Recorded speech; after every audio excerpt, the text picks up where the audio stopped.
Hi my friend, in this video we're going to be making retro tech house drums inspired by Chris Lorenzo's song California Dreamin'.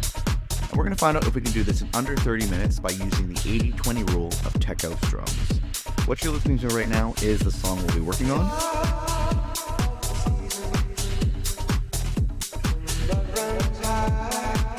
And what you're looking at right now is the Ableton project file that we'll be working on. In particular, we're going to focus on this drum group right here. And we're going to go in order of the layers that I built out in order while I was creating it, so you can follow along when you're creating drums for your own tracks. Make sure you stick around to the end of the video because we'll be doing a full recap of the 80-20 rule here, so you can apply everything you learned in this video to your own tracks as quickly as possible. Because all in all, it only took about 30 minutes for me to recreate the drum track here, and if we pull out and have a look at this whole project file, mixed, mastered, arranged, completely ready to go, whether it be dropping in your DJ sets or submitting to labels, only took about 6 hours for me to create. So if finishing songs faster like this is something that you'd like help with, I've made you a completely free bundle of templates, samples, and special bonuses that I use to completely finish one song like this every single week. Just visit the link that's on screen now or in the description to grab the ultimate song finishing toolkit for free. And if you want to take things to the next level, you can also find a link to this video's project files in the description as well. With that said, let's jump into it. Alright. So when it comes to the drums for this one, this is kind of what we're listening to right here. This is the drum track that I recreated. Let me just solo it out. And this is the reference drums. What I made and the reference.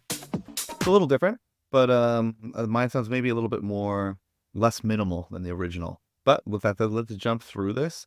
So one of the first things I do is I make sure that the reference track is in here. So we have the song in here, and I usually set it up so when I press the S key, if you look over here, it'll flip between the reference track and what we have going on. And then the first element that I usually go for is the kick, kind of like the most important thing, almost when it comes to dance music like this. So it's usually what I go for first. So let's have a look and listen to that.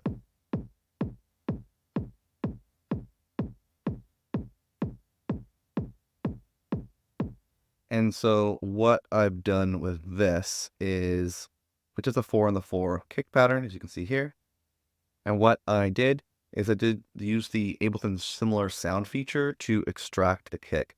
So I believe it was over here, potentially.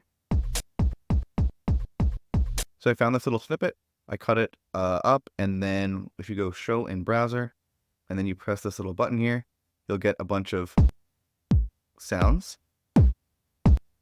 that are similar to the kick that you just extracted. So then over here, I dropped in a couple of the kicks that I like. These ones are from Rocket Powered Sound, who are also sponsoring this video. And then what I also like to do is I drop that kick into, there it is. I drop that kick into this little rack that I've made, where it's just a couple of quick little macros you can use to kind of isolate the kick a little bit more. And so by itself, it sounds like that. And what I've been doing is layering it in. So this is the actual kick that I took from the song. And I'm just cutting out a bunch of the lows so that I could bring in the volume a little bit to kind of layer it in with the one shot that I ended up picking. So the one shot that I picked was this. And I'm just layering this above it to add a little bit of extra character and kind of make it sound even closer to the actual kick from the original tune. Then, other than that, something I've been doing a lot lately is running into this drum bus. So it's adding a bit of saturation, and the main thing is it adds this boom, which is kind of like a sub sound at the bottom of the kick. Can kind of help it make it sound a little bit more fuller and thicker and more professional in some kind of way. So let me show you without this drum bus, and then with. Kind of sounds a little bit like deeper and darker. It gets rid of some of the low end. Other than that, once you have the pattern, and you have select the right samples with maybe a little bit of light processing like this, the main thing that I've been finding is just to flick back and forth to the reference and what you have,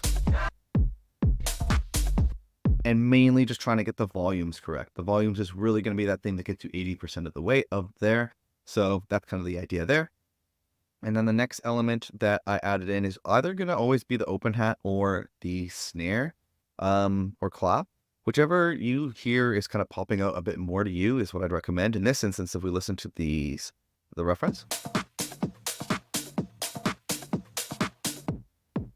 I was kind of hearing open hi-hat. So let's have a listen and look at the pattern that we came up with here. The reference.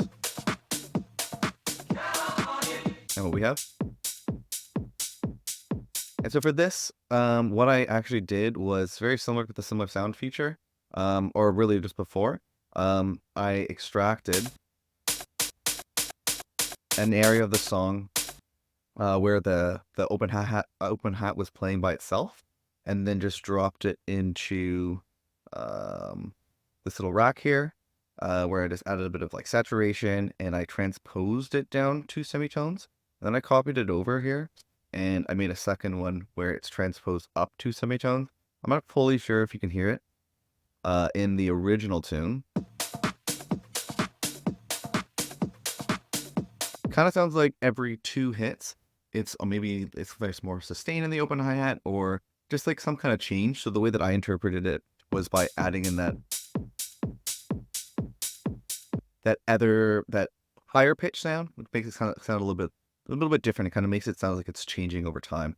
And then what I do have layered here as well is this hat here. So if we just play it by itself, compared to the reference, so similar, not as powerful, and that's why I layered it on top with the actual sounds from the actual tune. And then in terms of any processing, just removing a bunch of the lows, using this transient shaper to bring down the sustain a little bit. This is a free kilohertz transient shaper. I've just mapped the main knobs to an Ableton rack, so it's quick to access. You know, to open it up and all that. Tightening up the sustain so that it sounds like the hat's a little bit tighter. You're using a ton of saturation to bring up the volume on and everything here. And then again, the main thing is kind of trying to listen back and forth. Really focusing on the open hi-hat. Trying to get the volumes to sound as similar as possible is really the trick there. The next element that I like to add in here was this closed hi-hat. So let's take a look and listen to that.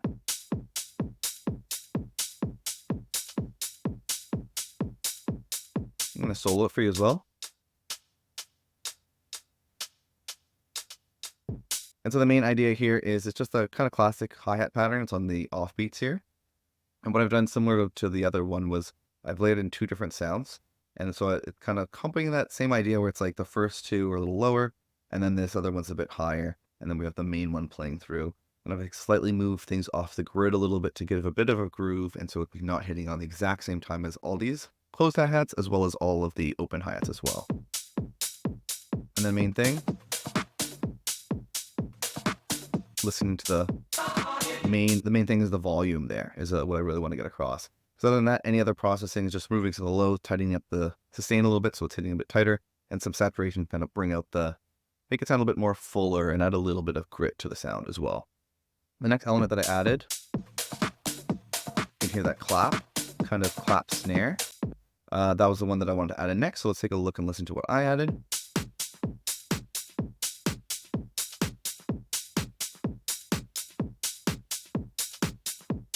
And so basically what we have is like kind of the classic on the 2 and 4, but I also kind of heard this little bit of shuffling that also is going to come in from the top loop that we're going to add in a bit, but I wanted to add that in here as well to give it a little bit of extra pizzazz. And so what I did here for listening to the pattern, just listening to the reference, flicking back and forth a little bit, just like that. In terms of the sound for this one, the samples that I ended up selecting, the way that I selected it was, what we have here is this one right here. So I took another slice from the actual tune and then used a similar sound feature to find this one. And then just layered in with these other snares that I just kind of like. So just like a process of using the similar sound features, slicing stuff from the actual drum track, and then just layering it in. So a little bit of like testing out different ideas. Main way that I kind of do that is like this. So you can just click on the piano roll like this, and you can move it around and just kind of audition it, and then flicking back and forth like in real time with the reference. It's kind of the main thing. In terms of the processing here, Nothing much, just using this standard channel strip mix as you go that I usually go for, removing a bunch of the lows, tightening the sound up a bit by bringing the thing down, bringing up the saturation a bit till you can fill out the sound a little bit like that. That's how I listen. That's the reference. That's what we got. So still not quite there, which is why the next thing I layered in was this clap. So let's take a look and listen to it with the clap.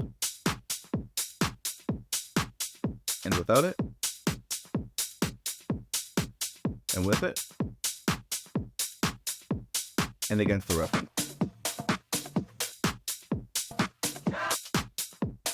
So I think the clap really adds a lot to it. The clap's kind of that main, like, higher end bit of the sound. The snare's a little bit more of that lower body in this instance. The way that I found the sound, again, well, the pattern was really just classic snare clap on the 2, 4, 2, 4, 2, 4.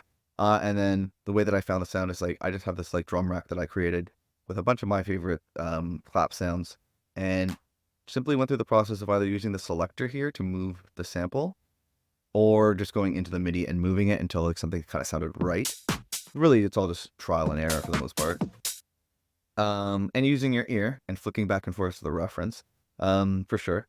Then other than that, any other processing, removing a bit of the lows, adding some saturation to fill out the sound a little bit. Definitely a lot of saturation going on in this, kind of saturation or distortion, because it kind of has that cool retro, old school, vintage kind of vibe. And so adding in saturation throughout different points was the way that I went about trying to emulate that. The next thing I added in was this top loop here. So let's take a look and listen to this. And let's listen to the reference. And listening for that like Congo, bongo kind of percussion loop. So what I did to find this was I just looked up on Splice a different like bongo kind of percussion loop, and then found a slice where it kind of had a similar kind of groove, that little rolling bongo groove. And then I just chopped it up and cut it up so that it was repeating that little bit instead of like this full crazy drum loop, and ended up with this. Panned it a little bit to the left, and then removed a bit of the lows. I used this one knob width plugin from Polyverse called Wider, which is free. It's really awesome. Just map the knobs again to Ableton Rack for simplicity, but it also has this one feature to make it mono.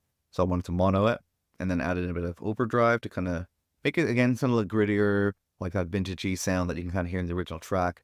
Tightening it up a bit with the sustain, a little bit of one knob sidechain to give it that pumping effect, make it so it's making room for the kick, and a little saturation to bring it out. And also the way that I do sidechain is with this shaper device, going to quarter notes, which is what the kick is usually playing anyways, and it's just ducking a gain.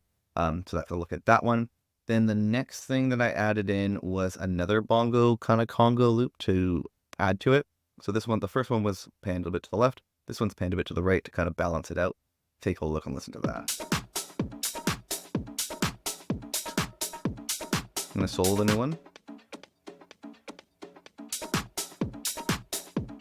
And against the reference.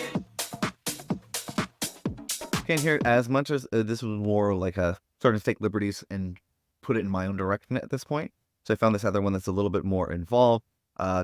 Took away a bit of the low end, a little bit of sidechain, so it's pumping, making room for the kick, and that's about it. Then the next thing I added in was this little guy.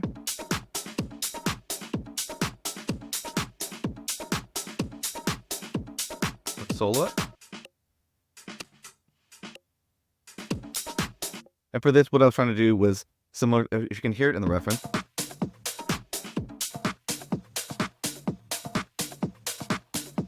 There's like a little bit of like that kind of shuffling, ghost note, kind of flam drum bit, and that's kind of what I was trying to emulate this. What I did was I just found a sample and chopped up the bit where it's kind of doing that little shuffle bit. Sometimes it's better to grab a sample like that, or like a loop, especially when it's a kind of a live drummed element.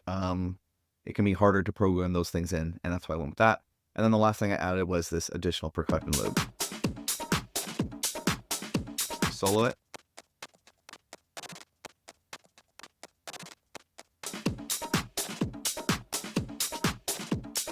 So very subtle. This was definitely me taking things in a different direction, trying to get a little bit more of that shuffling, grooving kind of thing going on. And I went up with something that's like a lot more experimental and weird. but it was a nice way to add a little bit of texture to everything and have a listen to everything.